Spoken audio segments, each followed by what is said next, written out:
चतुर्मास का अंतिम माह, चतुर्मास का अंतिम माह कौन सा होता है? कार्तिक मास। और कार्तिक मास में भी कौन सा, इसका एक और नाम क्या है?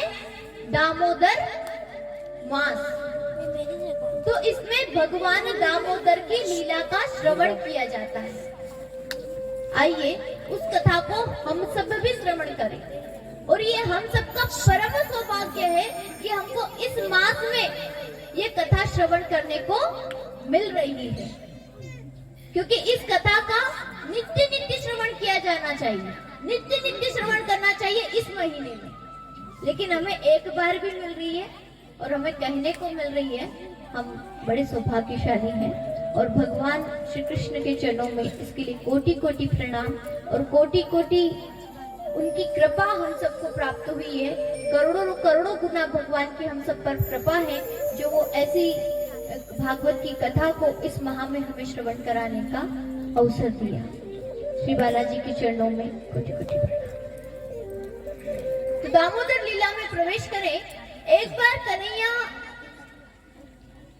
सोए हुए थे, मैया ने कन्हैया को सुला दिया और मैया ने सोचा कि मेरा जो कन्हैया है वो जगह जगह जाकर के माखन चोरी करता है, जगह जगह जाकर के क्या करता है? माखन चोरी करता है। और गोपियां हर दिन आकर के शिकायत करती हैं। अब गोपियां शिकायत तो क्या करती है? कन्हैया के दर्शन करने के लिए आती हैं, लेकिन उलाहना देने आती, ताना मारने आती हैं। इसलिए मैया ने सोचा कि ये जो मेरे दास दासी हैं, ये अच्छा माखन नहीं बनाते होंगे, ये अच्छा काम नहीं करते, शायद ये भाव और प्रेम से नहीं करते। इसलिए मैया ने सोचा आज से कन्हैया के लिए जो भी सेवा होगी वो मैं स्वयं करूंगी, जो भी कार्य होगा कन्हैया का मैं खुद करा करूंगी। दीपावली के दिन की बात है। दीपावली के दिन सुबह सुबह मैया सुबह जल्दी उठ करके, क्योंकि अन्य अन्य भी काम रहते हैं, मैया के यहाँ हजारों दास दासियां हैं। मैया यशोदा कोई छोटी मोटी रानी नहीं है। 9 लाख गाय है मैया यशोदा की, 9 लाख गाय और 85 चौक का नंदरानी का महल है। इतनी बड़ी संपत्ति की मालकिन होने के बाद भी यशोदा मैया ने अन्य अन्य काम तो सबको, दीपावली पर तो बहुत सारे काम होते हैं, मैया ने सारे काम अपने दास दासियों को दे दिया। लेकिन मैया ने एक ही काम लिया है और वो है कन्हैया के लिए माखन निकाला। सुबह से उठ करके, ब्रह्म मुहूर्त में उठ करके मैया आज अपने कन्हैया के लिए माखन निकाल रही है। सर्वप्रथम काम किसके लिए? कन्हैया के लिए। और माखन निकालने को गई, माखन निकाल रही थी, दही भिलो रही थी। उसी समय कन्हैया ने देखा मैया जाग गई है, आज कुछ चटपटा किया जाए, काफी समय हो गया, कुछ दिन हो गए, कुछ चटपटा किया जाए।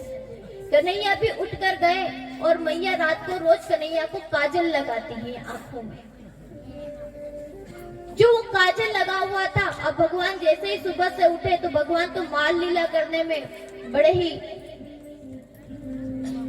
सिद्ध है। वो गए और अपनी आंखों को मसलते हुए जा रहे हैं। अब छोटा बच्चा जब सुबह से उठता है और अपनी आंखों को मसलेगा, काजल लगा हुआ है, तो वो काजल क्या होगा? पूरा यहाँ से यहाँ तक फैल जाएगा। अब कन्हैया के मुख पर भी वो पूरा काजल फैल गया और भगवान की आंखें कैसी दिख रही है? जगन्नाथ जी जैसी बड़ी बड़ी। और कन्हैया ऐसे चलते चलते, क्योंकि बड़े भगवान के नैना कजरारे थे और ऊपर से भगवान जो है नील वर्ण के थे और बड़े हेल्दी थे, क्योंकि माखन खाते थे, मैया यशोदा प्रेम से खिलाती थी। तो वो चलते चलते ठुमुक ठुमुक कर चलते हुए आ रहे हैं और मैया के पास में आए और आकर के खड़े हो गए। मैया ने देखा, आए गए हो, उठ गए हो? हाँ मैया, क्या चाहिए? मैया मोए जोर से भूख लगी है, कछु खाए के ताई दे दे। बोले अभी माखन निकलियो ना है, तू कछु और खा ले, तू तनिक सोई जा और फिर मैं तुझे माखन निकल जाएगा तब माखन निकल करके दे दूं। नहीं मैया, माखन खाना है, अभी ही खाना है, भूख जोर से लगी है, कछु खाने के ताई दे दे। मैया ने कहा, जा वह मटकी में कल शाम को माखन रखियो है, नेक मिश्री मिलाई के खाई ले। नहीं मैया, यही मटकी में से चाहिए और अभी ही चाहिए और ताजो माखन लूंगो, बासी नहीं खाऊंगो। मैं नंदरानी को छोरो हूँ, मैं कोई पुरानो माखन खाऊंगो, मैं बासी माखन खाऊंगो? नहीं, मैं तो ताजो माखन खाऊंगो और अभी खाऊंगो और यही मटकी को खाऊंगो। कन्हैया मचल गए। मैया ने कही, अभी नेक थोड़ा विश्राम तो कर, थोड़ी रास्ता तो देख, मैं निकाल रहा हूँ, तू बैठ थोड़ी देर जब तक मैं निकालती हूँ। भगवान ने तो जो राई होती है ना जिससे निकालते हैं उसको पकड़कर खड़े हो गए। माखन वाखन नहीं निकलेगा, अभी चाहिए, यहाँ में से चाहिए। मैया ने कहा, अरे देख कन्हैया, माखन छोड़। अब मैया समझ गई कि इसे भूख नहीं लगी है, ये तो केवल क्या कर रहा है, नाटक कर रहा है। बच्चे होते हैं ना, कभी कभी उन्हें कुछ भूख नहीं लगी होती, लेकिन क्या करते हैं, परेशान करते हैं। तो ऐसे ही कन्हैया भी कर रहे हैं। तो मैया समझ गई कि कन्हैया को भूख नहीं लगी है, ये तो केवल ऐसे ही कर रहा है। तो मैया ने मन भटकाने के लिए कहा, अरे कन्हैया देख, नेक देख तो सही, ऊपर ये क्या है? तो बोले, मैया क्या है? अरे देख तो सही, अरे चंदा मामा, ऊपर चंदा मामा है। अब जैसे ही कन्हैया ने चंदा को देखा, अब क्या कह रहे हैं, मैया हमें तो चंदा चाहिए, मैया चंदा चाहिए और अब ही चाहिए और वो ही चंदा चाहिए। मैया ने कई दारी के बहुत परेशान करे हैं तो। मैया ने एक बड़ा पात्र लिया, एक थाली ली और थाली में पानी भर दिया और बोल दिया। अब उसकी छांव दिख रही थी और दिख रही थी तो उसमें देखने लगी और कहने लगी, देख चंदा मामा। बोले, नहीं, मुझे तो वो वाला चंदा चाहिए। पानी में हाथ मारा, बोले ये चंदा नहीं, हमें तो वो वाला चंदा चाहिए। मैया ने कहा, नहीं दे रही चंदा, क्या कर लेगा? नहीं दे रही, मना कर दिया। कन्हैया होठ फड़फड़ाने लगे, गुस्सा हो गए। अरे ओ बुढ़िया, नहीं दे रही चंदा? बोले, हाँ नहीं दे रही, क्या कर लेगा? बोले, देख समझा रहे हैं, दे दे चंदा। बोले, नहीं दे रही, क्या कर लेगो तू? हाँ। मैया ने गोदी में से उतार करके भगवान को नीचे बिठा दिया। भगवान को बड़ा गुस्सा आया। देख मैया, चंदा दे दे। बोले, नहीं दूंगी तो क्या करेगो? बोले, हम तेरी गोदी में नहीं बैठेंगे, मैं तेरी गोदी में नहीं बैठूंगा। तो बोले, मत बैठ, बलराम को बिठा लूंगी। बलराम है मेरा चोरा, बलराम को गोदी में ले लिया करूंगी। अरे मैया, मैं सुरभि के गाय का दुग्धपान नहीं करूंगी, नहीं करूंगा। मैया ने बोला, मत पी, वैसे भी तो तू सूखा पका है और हो जाएगा और सूख जाएगा। वैसे भी तू सुंदर नहीं लगता, वैसे भी तू काला है और माखन मिश्री खिला देती हूँ तो थोड़ा अच्छा लगता है और सुंदर नहीं लगेगा, जन्म से तो काला है। इससे भी काम नहीं चला, ये धमकी भी कोई काम नहीं करी मैया के ऊपर। तो फिर तीसरी धमकी दे रहे, मैया मैं धूल में लोट लगा लूंगा। तो बोले, जा जाके लगा ले। मैं मोरपंख नहीं लगाऊंगा। बोले, मत लगाना। मैं वेणु नहीं गुथवाऊंगा। बोले, मत गुथवाना, वैसे भी तू तो बिल्कुल ही सुंदर नहीं होने वाला है, तुझे देखेगा कौन, तुझे पूछेगा कौन? कुछ भी काम नहीं कर रहा, क्या कर? अब आखिरी धमकी दे रहे भगवान। और आखिरी धमकी क्या दी? मैया अगर तू मुझे चंदा खिलौना नहीं देगी तो मैं पंचायत में सबको बुला करके कह दूंगा कि हम नंद बाबा के चोरा हैं, मैया यशोदा के चोरा नहीं है। सबको कह देंगे। और जा करके कोने में जा करके बैठ गए, बड़ा गुस्सा करने लगे। मैया को बड़ी हंसी आ गई और मैया को रुदन भी आ गया। क्यों रुदन आ गया? क्योंकि भगवान कृष्ण से अनंत प्रेम करती है और उस अनंत प्रेम के कारण वो उन्होंने जैसे ही सुना कि कन्हैया ये कह देगा कि मैं तेरा लल्ला नहीं हूँ, मैं केवल नंद बाबा को छोरा हूँ, मैया यशोदा को छोरा नहीं हूँ, ऐसा अगर कहते। मैया ने जैसे ही सुना, मैया को रुदन आंखों में अश्रु आने लगे और कन्हैया को तुरंत गोदी में उठा लिया और कन्हैया को गोदी में उठाकर बोली, अरे कन्हैया तू ऐसा ना बोला कर, तू ऐसी बात मत करा कर। मैं तुझे है ना चंदा से भी सुंदर और माखन से भी कोमल बहू ला कर दूंगी। तू बात तो मान, माखन से भी कोमल और चंदा से भी सुंदर तेरे लिए बहू लेकर आएंगे। अब कन्हैया माखन भी भूल गए, चंदा भी भूल गए, अब क्या चाहिए? बहू चाहिए। मैया हम तो बहू लेंगे, मैया हम तो बहू लेंगे। मैया ने कही अब बहू कहाँ से लाकर दूं? मैया हमें तो बहू चाहिए। बोले तू जाने बहू का होया करे? बोले मैया हमको तो बहू चाहिए। अरे बेटा बहू बहुत बड़ी होया करे। अरे मैया हम छोटे तो हमारी छोटी बहू लाना। बोले कितनी बड़ी? अरे मैया गैया चराने जाए ना तो जेब में धर के ले जाया करो। इतनी बड़ी, इतनी बड़ी गैया ला, इतनी बड़ी बहू ला के देना। अब मैया ने देखा कि मैया तो बातों में लगी हुई थी, कन्हैया से बातें कर रही थी।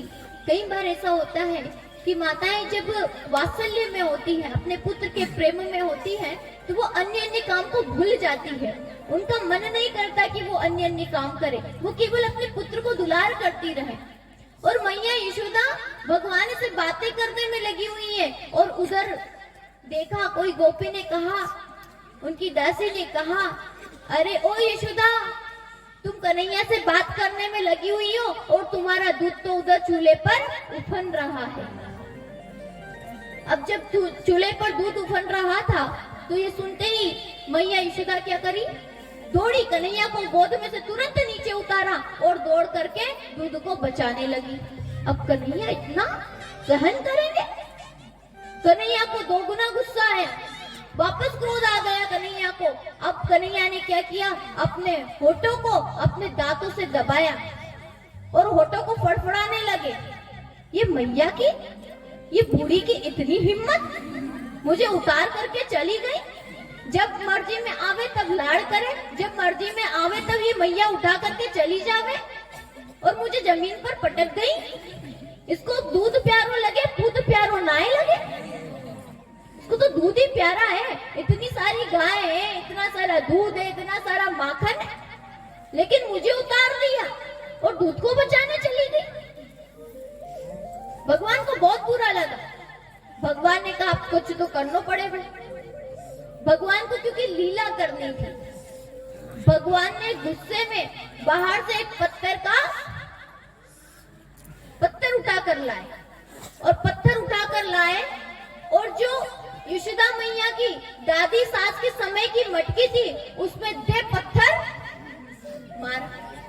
अब भगवान ने जैसे ही पत्थर मारा, भगवान ने तो सोचा कि ये केवल आवाज करेगी जोर से, लेकिन वो मटकी तो फूट गई। अब जोर से उसकी जैसे ही आवाज सुनी, यशोदा मैया ने दूध उतारा और दूध को उतार करके आई और इधर देखा तो माखन धुला पड़ा है। और कन्हैया ने क्या किया, इशारे से अपनी पूरी मंडली को बुला लिया, बंदरों को भी बुला लिया। आपने मेरी बहुत सेवा की थी, त्रेता युग में आपने मेरी खूब सेवा की, खूब लूटो। भगवान उखल पर चढ़ गए और उखल पर चढ़ करके बंदरों को माखन लुटाने लगे।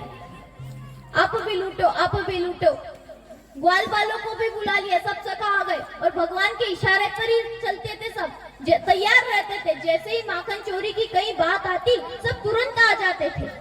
सारे बंदर आ गए। अब भगवान उखल पर चढ़ चढ़ करके सारे बंदरों को माखन लुटा रहे, सबको माखन लुटा रहे थे। मैया ने आंखों देखा, ये क्या, मेरी दादी सास के समय की मटकी फोड़ दी और उस मटकी में 40 सेर माखन आता था। मैया को गुस्सा नहीं आया, मैया को हंसी आई। लेकिन मैया ने सोचा कि आज अगर कन्हैया को नहीं डराया तो ये बिगड़ जाएगा, कुछ तो करना पड़ेगा, डराना तो पड़ेगा। मारूंगी नहीं, लेकिन केवल डराऊंगी। हाथ में छड़ी ली और हाथ में छड़ी लेकर के ब्रह्मा की तरफ जा रही है, कृष्ण की तरफ जा रही है। सुखदेव जी महाराज कहते हैं, हे परीक्षित, इस दृश्य का दर्शन तो करो, जिसके भय से तीनों लोग कांपते हो, जिसके भय से बड़े बड़े राक्षस, बड़े बड़े दैत्य, जिसके भय से कांपते हो, और जिसके भ्रकुटी के मात्र के भ्रकुटी से ही पूरे संसार में प्रलय आ सकता है, उस कन्हैया को मैया यशोदा छड़ी लेकर के मारने दौड़ रही है, मारने जा रही है। मैया छड़ी लेकर आ रही। अब जैसे ही कन्हैया ने देखा मैया ने छड़ी हाथ में ले ली है और अब मैया मारेगी, तो कन्हैया ने वहां से लगाई दौड़, और दौड़ लगा करके अब कन्हैया दौड़े, कन्हैया दौड़े और कन्हैया दौड़ दौड़ के जाने लगे। साथ में ग्वाल बाल भी दौड़े, बंदर भी दौड़े और सबसे पीछे मैया दौड़े। पूरे नंद भवन में कन्हैया दौड़ रहे, आगे छोटे से कन्हैया है और छोटे कन्हैया ठुमुक ठुमुक कर दौड़ लगा रहे हैं। उनके साथ में ग्वाल बाल सोच रहे हैं, इसको तो नहीं पड़ेगी, अपने को पड़ सकती है, इसलिए ग्वाल बाल भी दौड़ रहे हैं, बंदर भी दौड़ रहे हैं, हमारे सरकार दौड़ रहे हैं, उनके पीछे तो हम भी दौड़े, सब दौड़ रहे हैं। और वो दौड़ करके कन्हैया की रक्षा कर रहे हैं मैया से, क्योंकि कन्हैया तो इतना भाग नहीं सकते जितनी मैया भाग सकती है। तो बीच में बंदर आ जाए और बीच में ग्वाल बाल आ जाए तो मैया जो है कन्हैया को पकड़ नहीं सकती। पूरे भवन में भाग रहे हैं, सब दूर भाग रहे, सब दूर दौड़ लगा रहे हैं। और जब दौड़ लगा रहे थे, दौड़ते दौड़ते उखल के पास पहुंचे। अब मैया ने लाला को कहा, अरे कन्हैया, मैया थक गई दौड़ते दौड़ते। तो मैया कन्हैया को कहती है, अरे कन्हैया, मैं तुम्हें मारूंगी ना। छड़ी फेंक दी मैया ने और कहती है, अरे कन्हैया नेक मेरे पास आजा, मेरी गोदी में आजा, मैं तुम्हें मारूंगी ना। मैया पक्का मारेगी तो ना? बोले नहीं।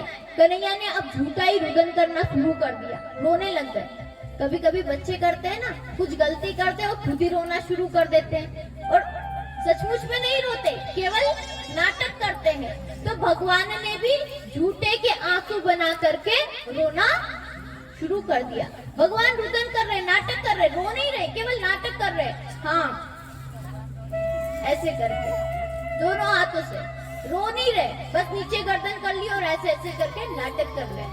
और जब भगवान नाटक कर रहे थे, उस समय मैया ने सोचा कि ये नाटक कर रहा है, क्योंकि मैया तो जानती ही कि नाटक कर रहा है, इसलिए कहा, चल कन्हैया अब रो मत, मेरी गोदी में आ जा। कन्हैया को गोदी में लेने के बहाने से मैया ने धम से दौड़ करके कन्हैया को पकड़ लिया और पकड़ करके कहती है कि तू बहुत भाग रहा था, तू बहुत उत्तम मचा रहा था, चल अभी मैं तुझे बताती हूँ। और मैया ने कन्हैया को सोचा, बड़ी सजा नहीं दूंगी, थोड़ी छोटी सजा दूंगी, पर देनी तो पड़ेगी। आज तो इसने हद ही कर दी, मेरी दादी सास के समय की मटकी फोड़ी है, कुछ तो दंड देना ही पड़ेगा। इसलिए मैया जो है रेशम की रस्सी लेकर के आई और उस रस्सी को बार बार देख रही है, कहीं ये मेरे कन्हैया को चुभ तो नहीं जाएगी, कहीं ये मेरे कन्हैया को चुभेगी तो नहीं, बार बार उसको देख रही है। और उसको देख करके मैया उखल के पास में कन्हैया को लेकर के गई और उससे बांधने लगी। अब जब मैया कन्हैया को बांध रही थी, तो बांधते बांधते मैया रस्सी बांधे, लेकिन वो रस्सी 2 उंगल कम पड़ जाती। मैया रस्सी बांधती है, उस रस्सी में मैया ने और रस्सी जोड़ी, फिर जोड़ी, 2 उंगल कम पड़ गई। मैया बार बार जोड़ती है और हर बार 2 उंगल कम पड़ जाती है।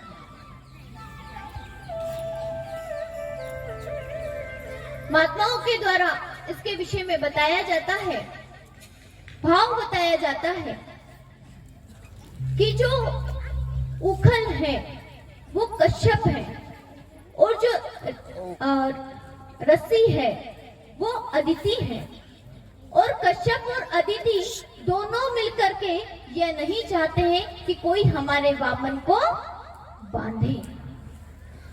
दूसरी बात, दो शक्ति होती है, एक माधुरी शक्ति और एक ऐश्वर्य शक्ति। माधुरी शक्ति चाहती है कि मैं कन्हैया को नहीं बांधूं, लेकिन ऐश्वर्य शक्ति क्या चाहती है कि कन्हैया बंध जाए। इन दोनों की आपस के टक्कर के चक्कर में 2 उंगल कम पड़ रहा है। तीसरा, कुछ भाव बताते हैं कि श्रद्धा और विश्वास भी है। अगर थोड़ा भी अहंकार हो या थोड़ा भी कोई बात हो तो कन्हैया बंध नहीं सकता। कन्हैया केवल एक चीज से बंध सकता है और वो है दृढ़ भक्ति पाश बंधन। केवल भगवान एक चीज से बनते हैं और वो है दृढ़ भक्ति से बनते हैं। मैया जब खूब प्रयास करने लगी और मैया थक गई तो भगवान को मैया के ऊपर दया आ गई, इसलिए भगवान ने स्वयं अपने आप को बांध लिया। मैया ने कन्हैया को उखल से बांध दिया और उखल से बांध करके चली गई। अब जब कन्हैया को उखल से बांध करके गई, मैया तो अपने कार्य में व्यस्त हो गई। कन्हैया बंधे हुए हैं। कन्हैया ने सोचा अब क्या किया जाए। नंदरानी के महल के आंगन में 2 वृक्ष हैं, 2 बेर के वृक्ष हैं और वो दोनों ही कुबेर के पुत्र हैं। भगवान ने सोचा इनका उद्धार कर दिया जाए। मैया बांध कर गई है जब तक। उकल को लेकर के गए, दोनों वृक्षों के बीच में से निकाला, अपना स्पर्श प्रदान किया और भगवान के स्पर्श करने के कारण दोनों वृक्ष जो है चेतन हो गए, चतुर्भुज रूप में प्रकट हो गए। बोले कृष्ण कन्हैया लाल की जय, भक्तवत्सल भगवान की जय। ये भगवान की कृपा है, ये भगवान की भक्तवत्सलता है कि वो भक्तों का सदैव ध्यान रखते हैं। अब ये दोनों वृक्ष कौन थे? दोनों वृक्ष प्रकट हुए क्योंकि जो भगवान का स्पर्श प्राप्त कर ले वो भी चतुर्भुज रूपधारी हो जाता है। भगवान के पार्षद भी चतुर्भुज रूपधारी होते हैं। भगवान का जो स्पर्श कर ले वो भी चतुर्भुज रूपधारी होता है। इसलिए उन दोनों वृक्षों ने चतुर्भुज रूप धारण कर लिया और दोनों भगवान को प्रणाम करते हुए कहने लगे कि हम कुबेर जी के पुत्र हैं। परिचय दिया कि भगवान आप तो सब जानते हैं, लेकिन फिर भी परिचय देते हुए कहा कि हे भगवान आपने हम पर बड़ी कृपा की जो हमारा उद्धार कर दिया। हम दोनों कुबेर जी के पुत्र थे, लेकिन अपने धन के मद में मदान हो करके हमने संतों का अपमान कर दिया और संत के अपमान के कारण हमें वृक्ष होना पड़ा, जड़ होना पड़ा, क्योंकि हमने जड़ के समान काम किया था, संतों का सम्मान नहीं किया, उस कारण से हमें जड़ वृक्ष होना पड़ा। लेकिन संत का अगर श्राप भी मिले तो वो भी कल्याणकारी होता है। संत जो भी दे, जैसा भी दे दे वो हमेशा कल्याण के लिए ही होता है, कल्याण ही करता है। जब जब संतों ने श्राप दिया सनत कुमार के द्वारा, हिरण्याक्ष और हिरण्यकश्यप को श्राप दिया गया, तब भगवान के द्वारा उनका उद्धार किया गया। जब कुबेर के पुत्रों को संतों के द्वारा श्राप मिला तब भी क्या हुआ? भगवान श्री कृष्ण का प्राकट्य हुआ और यमलार्जुन का उद्धार हुआ। ऐसे कई एक उदाहरण देखने को मिलता है कि जब जब संतों के द्वारा प्रसाद दिया गया या श्राप दिया गया, दोनों ही स्थिति में कल्याण ही हुआ है। इस प्रकार से भगवान ने अपनी दामोदर लीला पूर्ण की और ये दामोदर लीला इस मंथ में, इस महीने में बहुत ही महत्वपूर्ण थी। जो कोई भी इस लीला को श्रवण करता है, भगवान उसे अपनी दृढ़ भक्ति प्रदान करते हैं और भगवान के चरणों में इस लीला को सुनते हुए कहते हुए एक ही प्रार्थना कि हम सबको भगवान अपनी दृढ़ भक्ति प्रदान करें। बोलिए गोपाल कृष्ण भगवान की जय, दामोदर भगवान की जय। यहाँ पर भगवान ने और भी कई लीलाएं की। अन्य राक्षस भगवान को मारने के लिए आए। सभी गोकुल वासियों ने सोचा कि यहाँ पर जो कंस है, पता चल चुका है कि कृष्ण भगवान है, इसलिए वो सब जो है कंस जो है राक्षसों को मारने के लिए भेजता रहता है। अब जहाँ पर हमारे भगवान को कष्ट हो वहाँ पर हम सब नहीं रहेंगे, इसलिए सभी ने मिलकर के नंद बाबा से चर्चा करके गोकुल को छोड़ने का निर्णय किया। अब सब गोकुल को छोड़ करके कहाँ जा रहे हैं?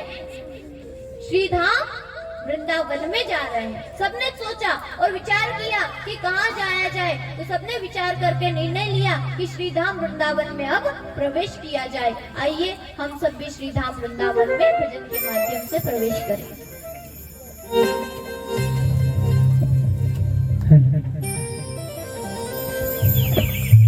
हो मन चल रे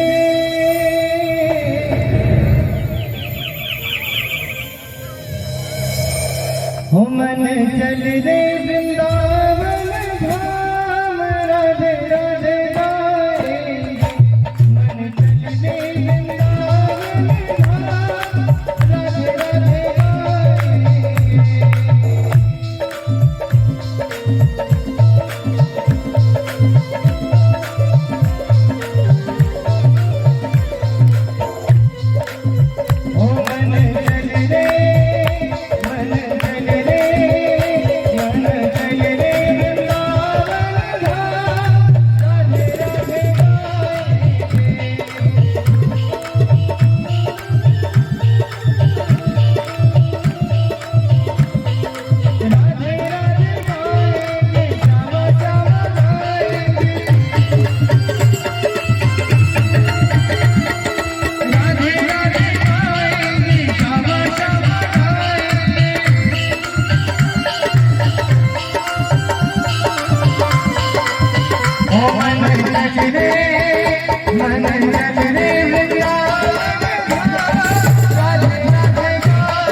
आपको वृंदावन ले जाते हैं और ले जाना चाहते हैं, फिर भी आप जाना नहीं चाहते।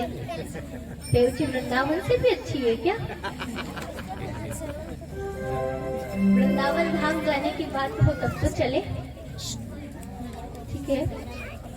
आगे वृंदावन धाम में प्रवेश किया और समय तो आज का हो चुका है।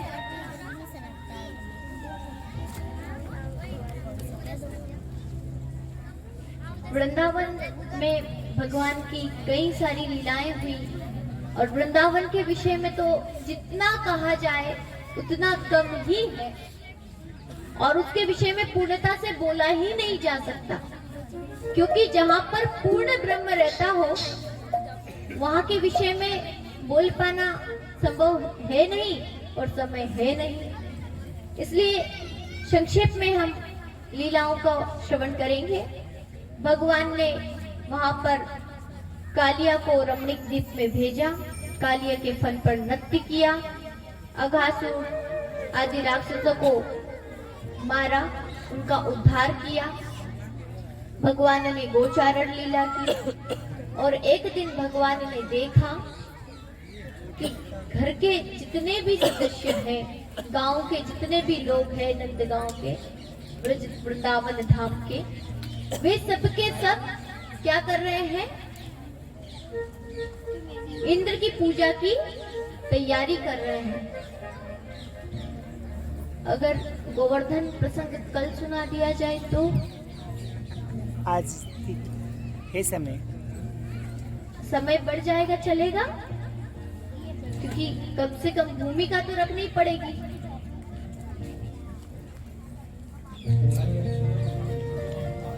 अच्छा, अगर समय बढ़ाने की हाँ हो तो जय जय श्री राधे जोर से बोलना पड़ेगा और इतनी जोर से बोलना पड़ेगा कि बालाजी सरकार तक आवाज चली जाए। जय जय श्री राधे। इधर की तो नहीं गई, तो आप बैठ जाए और आप जय जय श्री राधे। ठीक है, तो श्री गोवर्धन की कथा को, गोवर्धन नाथ की कथा को, गोवर्धन भगवान की कथा को श्रवण करते हैं। भगवान ने देखा, भगवान 7 वर्ष के हो चुके हैं और 7 वर्ष के कन्हैया प्रत्येक लीला को, प्रत्येक कार्य को एक बालक की भांति करते हैं, एक बच्चे की भांति करते हैं। और उस लीला को भी, इस गोवर्धन धारण की लीला को भी भगवान ने बालक की भांति किया। भगवान ने देखा कि घर में बड़े बड़े पकवान बन रहे हैं, 56 भोग बन रहे हैं। मैया के पास जाकर के पूछा, मैया मैया तू क्या कर रही है? मैया बड़ी खुशबू आ रही है। और मैया के पास जाकर के कहने लगे, मैया ये जो तू 56 भोग बना रही है, या में से एक मोकू भी दे दे, मोकू एक दे दे। और जब मांगने लगे तो मैया ने कही, लाला तू हाथ मत लगाना, अभी हाथ नहीं लगाए, पहले भगवान को भोग लगेगा, इंद्र भगवान की पूजा होगी, उसके बाद खाना। मैया ने मना कर दिया। कन्हैया रोते हुए नंद बाबा के पास गए और नंद बाबा से जाकर कहने लगे, मैया ने मुझे इतने सारे पकवान बनाए और देने को मना कर दिया, क्यों मना कर दिया? वास्तव में तो भगवान नंद बाबा ने भगवान को बताया कि देख लाला, हम इंद्र भगवान की पूजा करें, इंद्र भगवान वर्षा करे, जिससे वर्षा से खेती होए, केतु से हमारी गोधन चले, इस प्रकार से कार्य चलता है। तो आप एक काम, हम इसलिए इंद्र देवता की पूजा करते हैं और इंद्र देवता की पूजा के ताई तेरी जो मैया है वो पकवान बना रही है, तो हम अभी नहीं खा सके, पहले इंद्र देवता की पूजा करेंगे फिर खाएंगे। लेकिन भगवान को ये बात अच्छी नहीं लगी कि कोई कार्य हम इस प्रकार से करें कि कोई भी अन्य को पूजे, और वो भी अभिमानी देवता को। इंद्र भगवान को अभिमान है कि मैं वर्षा करता हूँ तभी काम चलता है। इंद्र देवता को अभिमान हो गया और भगवान अपने भक्त के मन में या देवताओं के मन में किसी प्रकार की कोई चीज रखने देना नहीं चाहते। इसलिए उन्होंने क्या किया, एक लीला की, और उस लीला का नाम है गोवर्धन धारण की लीला। उन्होंने सभी ब्रजवासियों को कहा कि आप एक काम करो, वर्षा जो होती है वो तो हमारे गोवर्धन महाराज के कारण होती है। गोवर्धन महाराज पर जो वृक्ष लगे हुए, उन वृक्षों के कारण वर्षा होती है और वर्षा के कारण ही हमारी गौ माता जो है और गोवर्धन जी की तलहटी में चारण करती है। इसलिए आप गोवर्धन महाराज की पूजा करो। सबने शर्त रखी कि लाला हम गोवर्धन महाराज की पूजा के लिए तो रखेंगे, लेकिन हमारी 3 शर्तें हैं। 3 शर्त कौन कौन सी रखी? कि तेरे जो गोवर्धन महाराज है उनको साक्षात आकर के भोग लगाना पड़ेगा। ऐसा काम नहीं चलेगा तुलसी पत्र रख दिया, भोग सामग्री रख दी और हमने हाथ जोड़ लिया, आंख बंद कर ली, बोल दिए भगवान भोग लगाओ और भोग लग गया। ऐसे काम नहीं चलेगा, साक्षात आना पड़ेगा। उन्होंने कहा, भगवान ने कहा शर्त मंजूर है।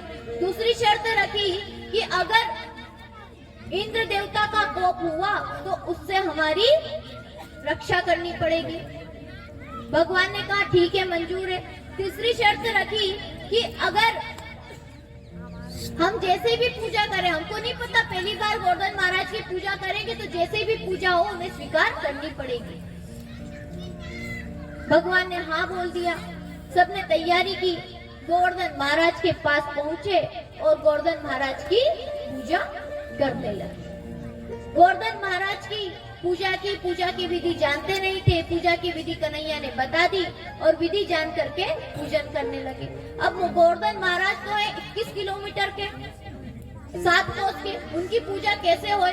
उनको स्नान कराने के चक्कर में ही पूरा दिन निकल जाएगा। तो सब बोले, ए कन्हैया तेरे गोवर्धन महाराज का तो नख भी गीला नहीं होगा सुबह से शाम तक, कुछ उपाय कर।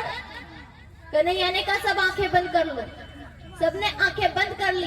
भगवान ने कहा गंगा माता का ध्यान करो। सबने गंगा माता का ध्यान किया और भगवान ने मानसी गंगा को प्रकट कर दिया। बोलिए मानसी गंगा महारानी की जय। मानसी गंगा प्रकट हो गई। सबने स्नान कराया, पूजन किया, परिक्रमा की। अब परिक्रमा करने के बाद में बारी किसकी आई? भोग लगाने की। अब कन्हैया से बोलते हैं, ए कन्हैया तेरे गोवर्धन महाराज को बोल कि प्रकट हो जाए, आए भोग पाए।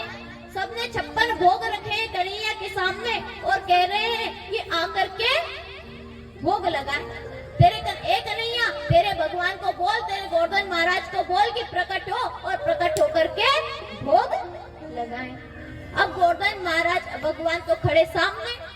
कृष्ण भगवान ने एक रूप में तो 7 वर्ष के बालक बन करके खड़े हैं और दूसरे रूप में गोवर्धन महाराज का रूप धारण कर लिया और जाकर के प्रकट हो गए गोवर्धन महाराज के रूप में। बोले गोवर्धन महाराज की जय, गोवर्धन भगवान की जय। आइए गोवर्धन महाराज के स्वरूप का दर्शन करते हैं कि गोवर्धन महाराज कैसे हैं।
हमारा भी नहीं माने मेरो मनवा, नहीं माने मेरो मनवा, नहीं माने मेरो मनवा, नहीं माने मेरो मनवा, नहीं माने मेरो मनवा। मैं कमाऊं मेरे घर को हमारा भी नहीं माने मेरो मनवा।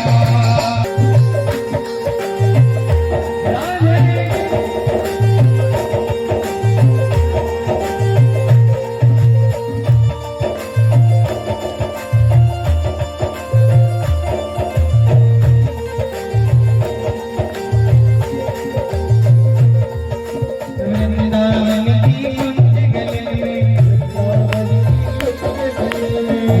वृंदावन की कुंज गली में, वृंदावन की कुंज गली में, वृंदावन की कुंज गली में, वृंदावन की कुंज गली में। मैं तो गोविंद, मैं तो गोविंद, मैं तो गोविंद के गुण गाऊं। नहीं माने मेरा मनवा, मैं तो गोविंद को जाऊं हमारा भी नहीं माने मेरा मनवा।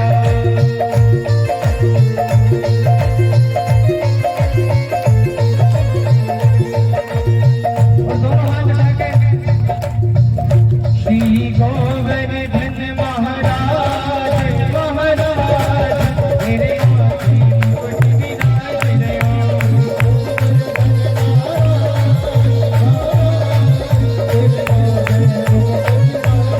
और तेरे माथे मुकुट विराज रहे हो, तेरे माथे मुकुट विराज रहे हो। श्री गोवर्धन महाराज महाराज तेरे माथे मुकुट विराज रहे हो।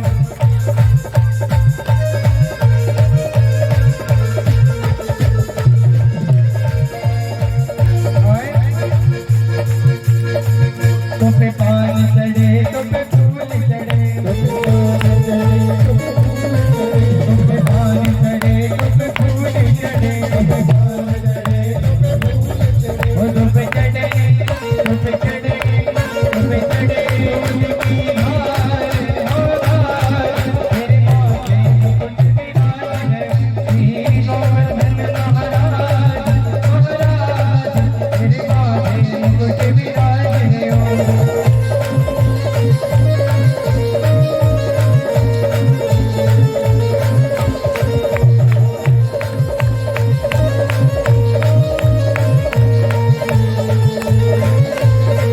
तेरे कानन कुंडल साज रहे,